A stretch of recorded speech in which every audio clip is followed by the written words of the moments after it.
Hi, everyone. Welcome to 3 Ways to Reset Your Focus and Accelerate Your Business During Any Time of Crisis. I'm Dr. Emily Letran.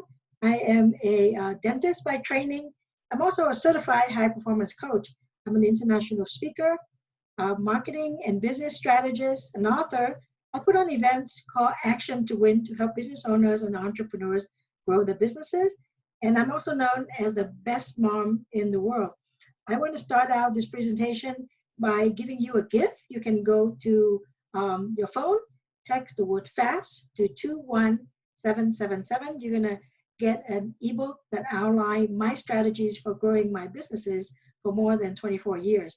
If you don't have access to a cell phone right now, you can go to exceptionalleverage.com/business report, and you can also download the ebook there.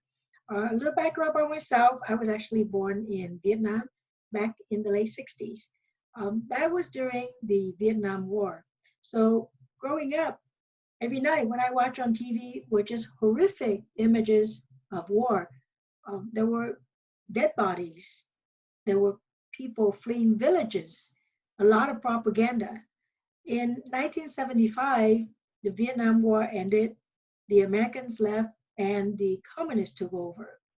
That began a series of dark days. We used to have to stand in line to buy whatever the government was willing to sell to us. It could be old rice, it could be moldy noodles, it could be stale bread. And as a little kid, I used to stand in one of those lines to buy food for the family.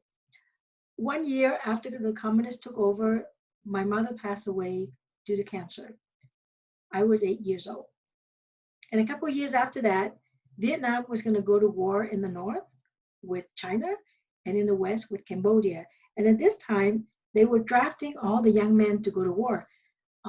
My aunt at that time was planning to leave the country. She was going to take my older brother, 2 male cousins, and 2 of her kids to escape.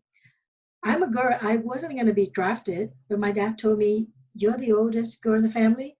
You need to go help your aunt." So I left the country. I left behind my dad and 2 younger siblings. I was 13 years old, and I never saw him again. Now, how many of you have gone on a cruise? You were on those big boats, beautiful floating hotels, right? Lots of food, lots of entertainment, beautiful scenery. Well, my first cruise was on a fishing boat. It was about 50 feet in length with 60 people crammed together, just like sardines. We were on the ocean for 7 days, the first 2 days with food, and the next 5 days with just sips of water.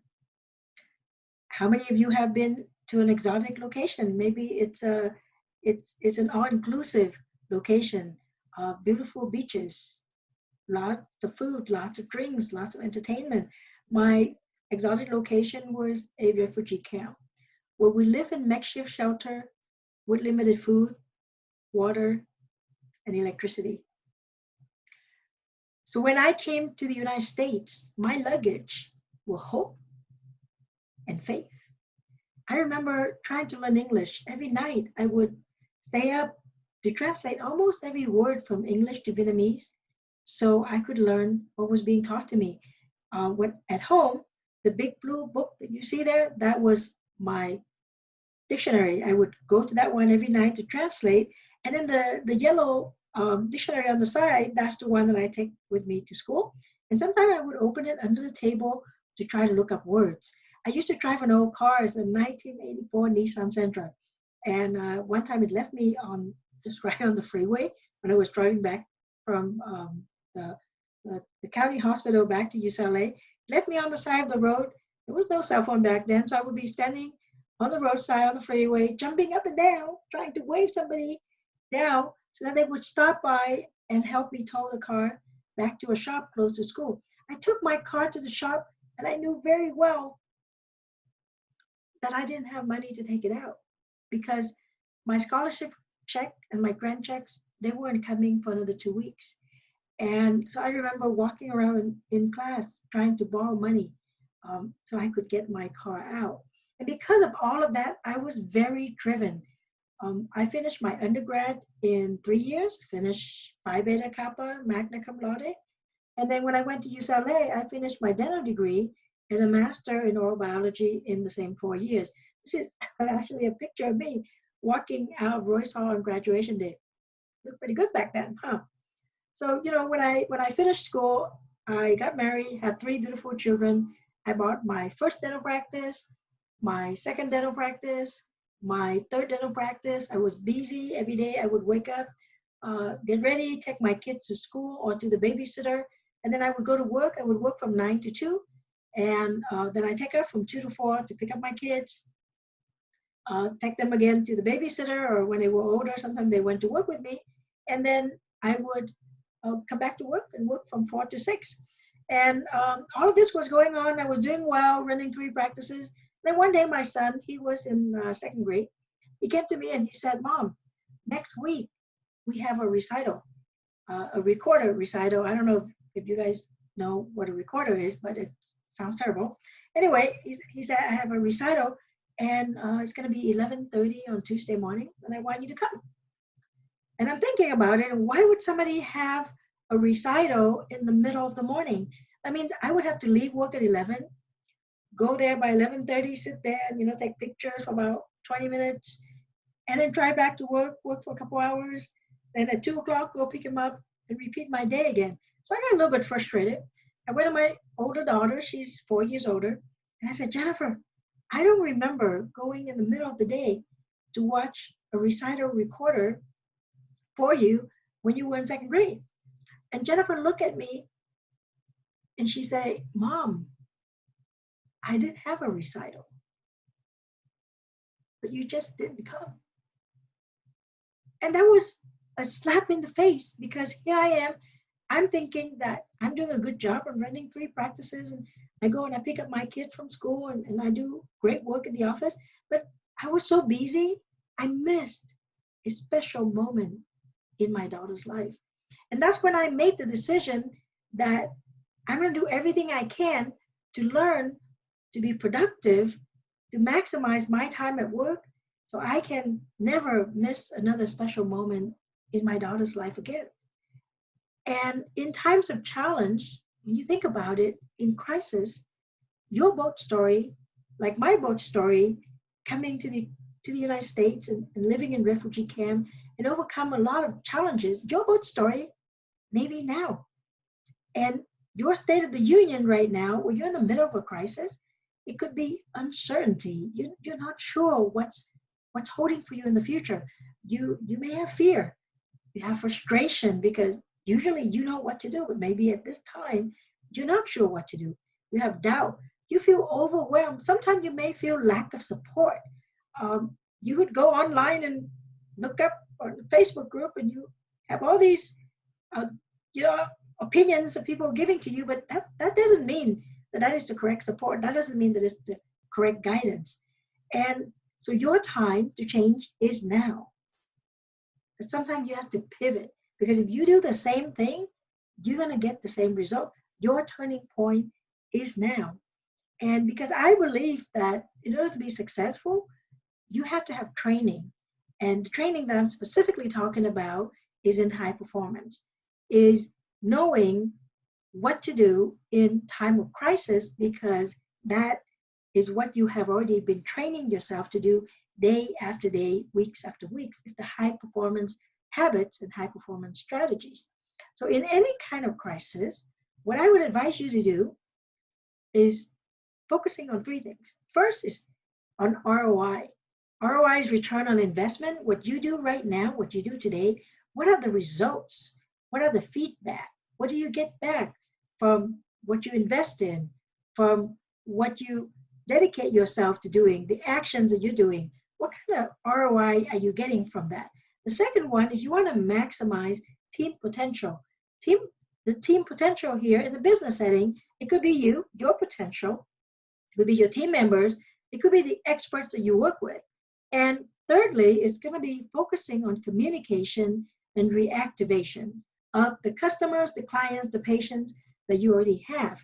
In high performance, we talk about clarity, energy, courage, necessity, influence, and productivity. Those are the main pillars of high performance to maximize your ROI. So in a crisis, focus on the goals and will maximize that. We talk about clarity in a crisis. Clarity here is knowing who you are, your values, your strength, knowing what's important to you, knowing what you want. What are your goals? What are your passions? What your goals are may not be the same thing that everybody else wants.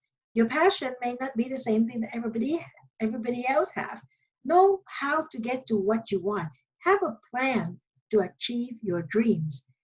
You know, Steve Jobs say your time is limited, so don't waste it living someone else's life. When we start looking outside, maybe into social media, we start listening to the news, and then we start living our life because that's what we think is expected of us. That's not a high performance life. That's not in alignment with who you are. You should live what's most important to you and not according to what other people dictate to you. So you can do a clarity exercise on marketing in your business. You know, if you're doing certain marketing activities, like maybe you send out postcards, maybe you do Facebook ads, maybe you do a referral contest, which part of these marketing strategies yield the most ROI? Do you know that, right? Because I want you to focus on that. I want you to focus on the main ones that produce the most results. This is in a time of crisis.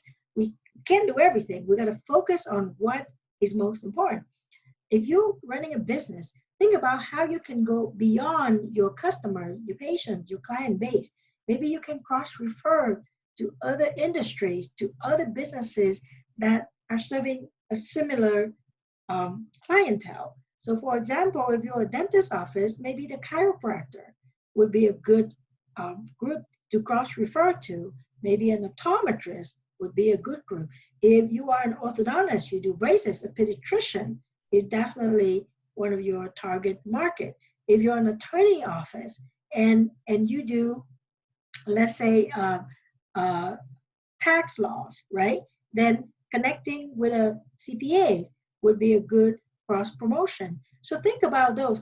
In time of crisis, what can you do to position yourself to stand out with the other businesses? So if you're a specialist, maybe you hold meetings, maybe you hold study clubs. And when you're doing that, you're positioning yourself as an expert. Other people come to learn from you, and you will instantly rise above the crowd. So when you think about how to focus to improve your clientele, your patient base, I want you to write down specific steps. What can you do to focus 100% on these areas? And if you're not sure, maybe you like to have expert help. Maybe you want somebody to guide you along, so you would know where to start. The second one is to focus on productivity. Productivity here, what I mean is results.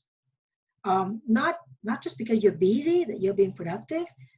Producing the results that you want is being productive. And a lot of time, productivity is based on intentions. How you set out your day, what you set as your goals, what is your focus, where's the milestone, what's the next goal, how much do we have to increase? Very specific, very intentional. Stephen Covey says the main thing is to keep the main thing the main thing.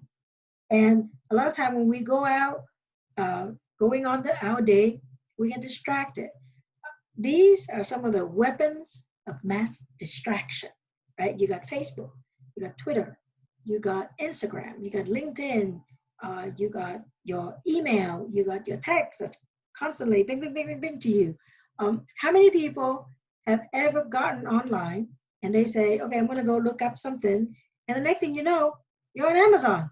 Because I'm certainly one of those, right? Because if you're not focused, you're going to get distracted. There's so many things that look like fun, and then you go and you look up one page, and you look up another page, and the next thing you know, there are 20 tabs open, but you didn't get your answer. Whatever you said you were going to go look for, you didn't get that answer. So if you want to maximize your productivity, you have to minimize distractions. And sometime in a crisis, you may not have a lot of time. So time becomes essential. When you are in a crisis, like in the COVID-19 situation, and you get shelter in place, you have to stay home. You think you have too much time. Sometimes you don't. You have a lot of time, but you're doing things that are not productive.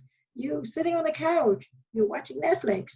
Um, you get on the phone and you just chat away with people and sharing their complaints and all that.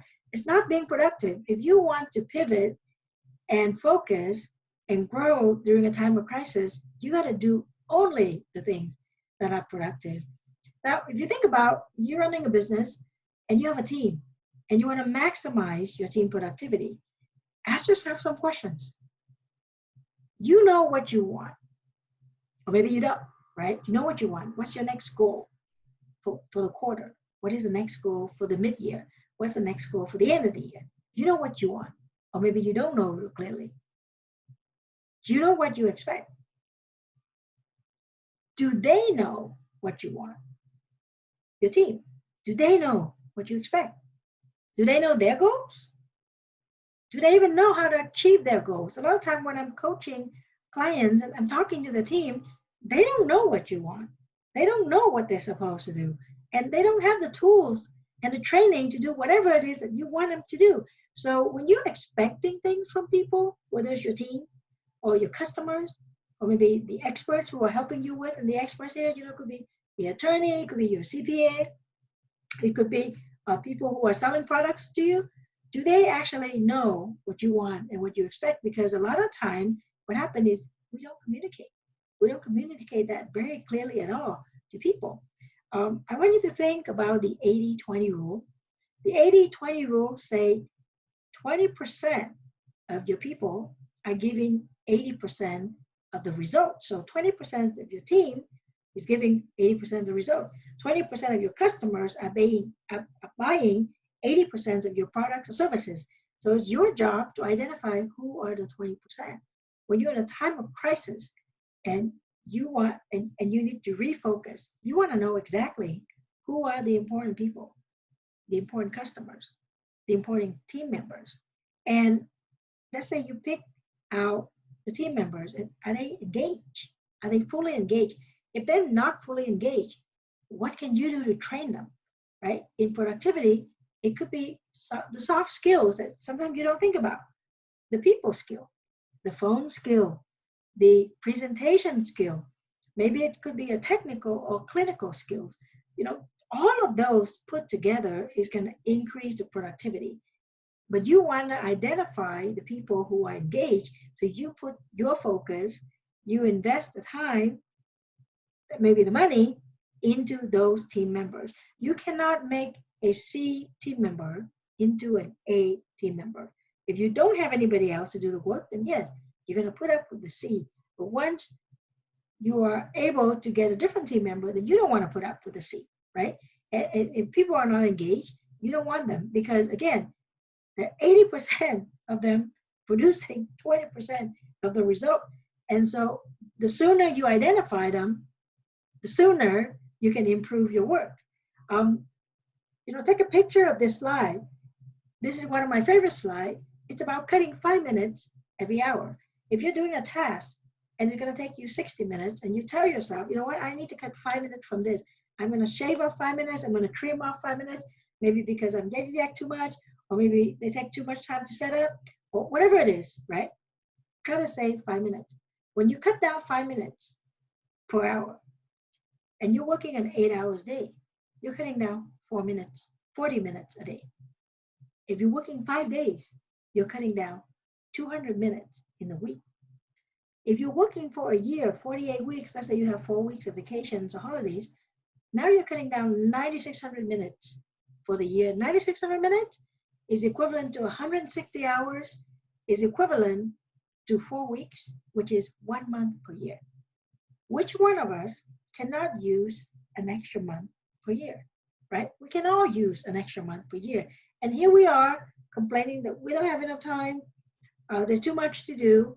And then when we actually sit down to do the work, we're not conscientious in saving every minute, in shaving the extra time that we actually don't need. So think about it. If you save 5 minutes an hour, you're saving 1 month per year. when you think about it like that, all of a sudden you treat time differently. Now, how many of us have a to-do list, right? Everybody say, yeah, I have a to-do list. Well, to-do list is to get shit done, right? I want you to get shit done well, on time, by the deadline, or beat the deadline. Put down the things that you actually will do. Put down the things that will actually get you to your goals, help you accomplish your goals, and only do those things. Then it becomes very, very easy for you to say no. Maybe we should all have a not to do list. Things that people ask you and you say no. People ask you, you say no. That means you don't go and join all the different clubs and go to all the networking activities, because unless you're tracking how much time you spend in networking, whether or not you get patients, clients, prospects from there, and you're setting up appointments in the office, in the clinic with them, and that translates to a dollar amount, maybe you shouldn't be doing that. Now, it could be because you're doing it wrong with the networking, but look at those. Like how many meetings do you go to a week? What does that translate to in terms of business? And I my favorite example, and I get criticized for it, is picking up a friend from the airport. And I would tell people, no, there's Uber for that, right? It doesn't mean that I don't care about my friends. I love my friends, but no, I'm not going to take 45 minutes, drive to LAX, pick up my friends, and then drive another 45 minutes back. So now I just lost an hour and a half. And my friend could easily pay, or maybe I'll pay for my friend, and they just do a one-way drive to wherever I'm at. And that will take them the 45 minutes. It doesn't take me an hour and a half. So once you're clear and you're focused on only the productivity, it's very easy to say no. The third thing that I want you to focus on when you're in a time of crisis is to think of influence. How do you keep your clients, your customers, your patients to yourself? How do you retain them? And the key thing there is to communicate with them. Whether you're in front of them now or they have already gone home, how do you communicate with them? You could, if they're older, you could send them snail mail, right? Because they like to get a piece of paper. They like to get a letter. Send them a letter. Send them a postcard. Maybe you send them email. The younger, you send them text, right? You send them messenger. Communicate with them so they know that you care, and then you are on top of their mind. What do you talk about? So, for example, I work in a dental office, and at this time of crisis, there were concerns of infection control. Maybe I go to the dentist and I'm going to be getting, all these health problems. Well, I want to talk to them about universal precautions, wearing masks, wearing gloves, wearing goggles, putting barriers in the dental office. And I went back on Facebook and I found a picture back in 2012. And there we are wearing masks, wearing goggles, having barriers on the different dental instruments. And it's something that we've always been doing. But maybe my patients, they haven't been thinking about that. So now when they see that picture, they go, oh, they've always been doing that. I've seen that. I just didn't know that that's why they're doing that. If you're working in a different industry, what is it that you've always been doing, right? That maybe you never explain to your customers, your clients, that you've been doing that. What is the reason? Now is the time to reach out and communicate with them and let them know why you're doing that, right? It gives you an excuse to reach out, to talk to them, share stories of your business. This happened to be a picture of a patient in my office, and she's been a patient in my office since 1997, so it's been more than 24 years. She's still there. She's very picky. She's getting older, but she's there. So I'm going to share that story. I'm going to share the story of this one patient who's been around for a long time, and now we've grown to become friends. But these are the kind of stories that you share. If you have customers, clients, patients who've been with you for a long time, maybe they like you for a particular reason. Like this particular lady, I know she likes me because I'm being very sarcastic and I'm so funny. Tell them those are the reasons, right? Your reviews, your roaring reviews, raving reviews on Google, that's one thing. A picture like this of this kind of patient, or client or customer is another thing. Right? You can't replace those two. Those two are different. If you're doing things for the community, tell your customers, tell your clients about that. This is a picture of me and a couple of my staff and my kids. We were doing a dental mission in Costa Rica. These are stories that I'm going to be sharing, that I'm going to be putting out there, because I want, instead of saying I care, hey, I did a dental mission. So this picture speaks the words louder than me, right? On the wall in my office, I also have plaques of different organizations who've given it to me because I support the organization. You see a picture of choirs, you see a picture of sport teams, you see a picture of probably Girl Scout somewhere on there. You have handwritten testimonials. Patient come into the office, say something nice, I give them a piece of paper, can you write that down? And then it's on my wall. This is different than again, the Google review. These are third-party endorsement, right?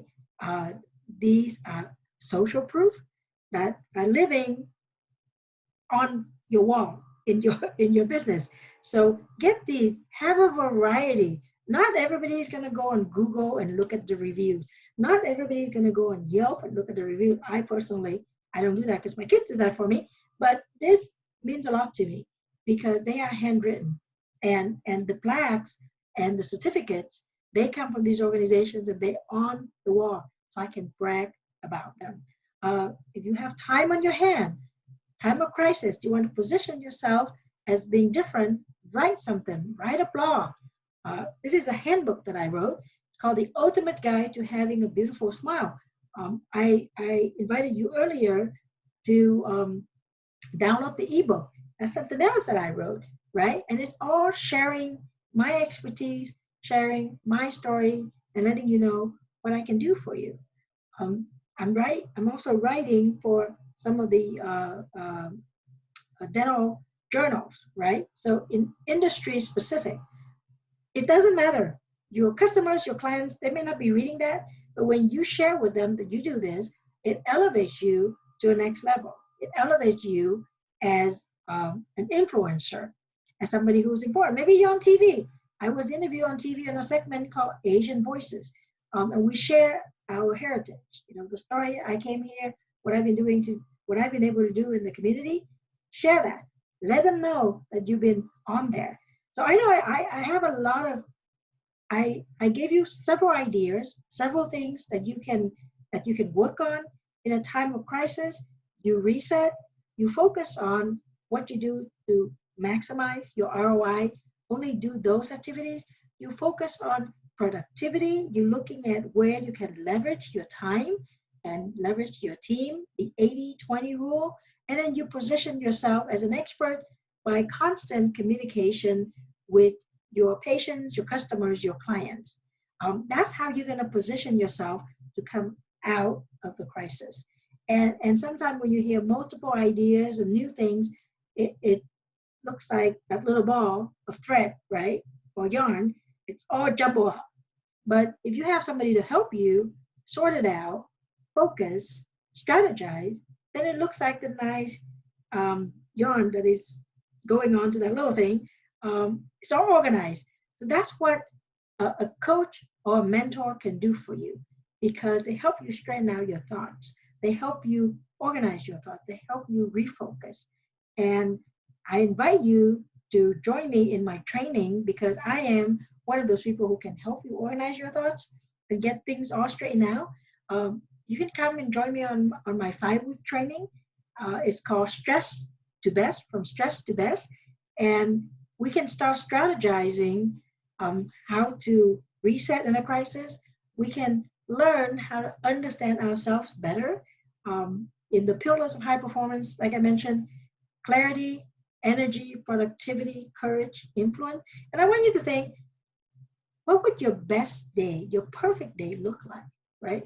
Maybe it's a day where you go to work and customers and patients come in and they pay you, and your staff are all there, and nobody calling sick, and you get a lunch at a correct time. You have your full 60 minutes lunch, and you go home on time. and you get home and you're not, all tired. You have the energy to hang out with your kids or your spouse, your significant other. What does your perfect day look like? Because that's what we're going to do. We're going to work together so we can create that perfect day for you, so you have the roadmap to go back and create your perfect day. And I know that sometime in a crisis, it feels overwhelmed. It's hard. You're maybe fearful. You're very frustrated. You're not sure what's next. What's the next thing to do. But I know you're ready to take that business to the next level. I know you're ready to implement changes to get your life to the next level. And the time is now. The time is now to reset. The time is now to accelerate. And it will be my honor for you to join me. And so we can do the work. We can work together on this journey to get you to the next level. So join me to come to my training. Go to www.tinyurl.com/stress to best, and I will see you there in a training. Thank you for joining me, and see you very soon.